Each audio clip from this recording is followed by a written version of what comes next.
you mentioned a little bit there about place, particularly for community, in that sense of location as part of that community identity.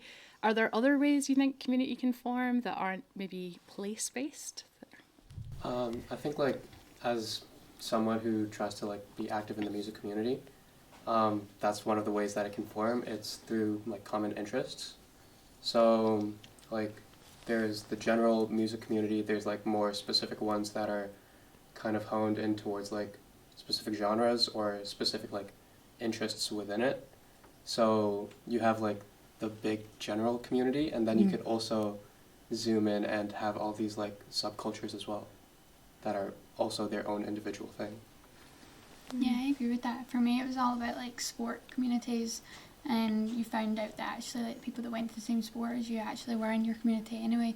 But then again, you got the people who were, like, they weren't in your community and in a different, like, where I stay, it was, like, East Renfrewshire and Renfrewshire and all this sort of stuff. So it was, like, different communities in that sense. So it was, like, I felt like people from a different community came to the sport, so you met people from different, and then, like, formed your sports community.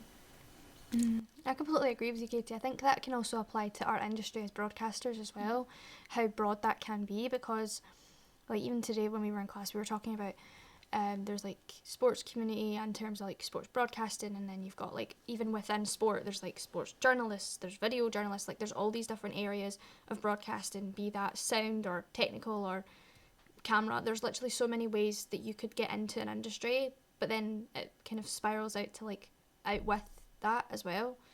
Like, maybe in a studio you've got a community of work people, or, you know, people you work with, and then you go out of it and actually they become friends out with that as well, which can be really valuable. Yes, like, every person is, like, in, like, a Venn diagram, and there's all these different communities that, like, overlap, and then there's you, and you, like, belong to all these different ones. You don't have to just have one community either. Like, there's so many ways, like, we can do it. We as radio presenters, we know that as well for ourselves, like, because we've got, like, our radio community, but then we come to uni and there's all these other areas like telly, and we do, like, all these other things.